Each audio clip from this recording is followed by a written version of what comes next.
Hello, and welcome to episode number 5 of 1031 Rules, brought to you by best1031online.com, where we discuss all things related to the powerful 1031 exchange. I am James Bean, also known as 1031 Broker James, and this episode is dedicated to rule number 1 of the 5 main rules of the delayed exchange and partial exchange, 2 of the most common 1031 exchanges performed.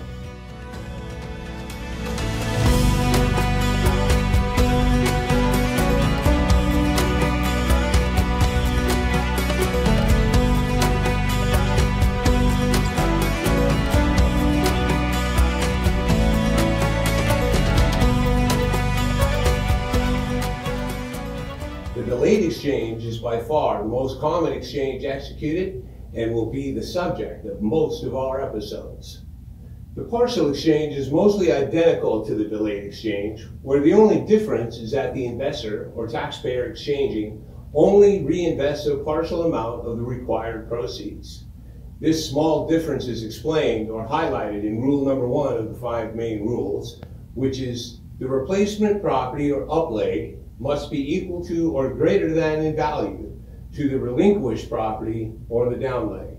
Example: you sell the subject property, your downleg, for $2 million.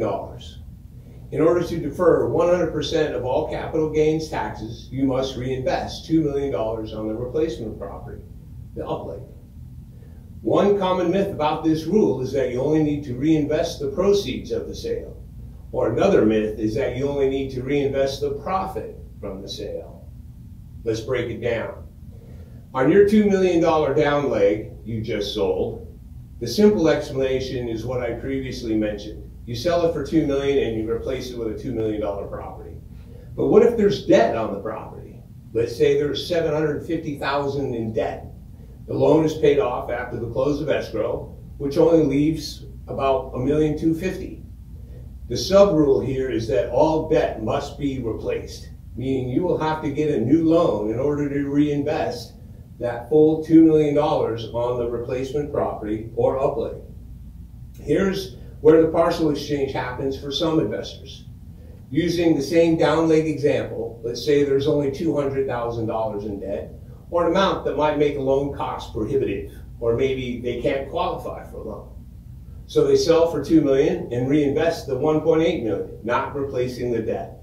This is a partial exchange. Please note here that the debt can be replaced by coming out of pocket.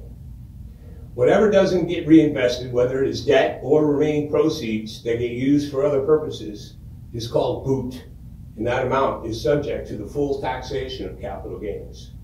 For those investors needing or wanting cash for other purposes, there are other options available where they can get the cash they need and it not be taxable. We'll discuss this further in other episodes. Please stay tuned and subscribe to this channel, as we are the only 1031 exchange education channel in existence, and it is our promise to dive deep into and cover and unpack all aspects of this powerful investment property tool. Be sure to hit the like button, as well as subscribe and follow me at 1031 Broker James on all of your social channels. Thank you for joining us, and invest wisely.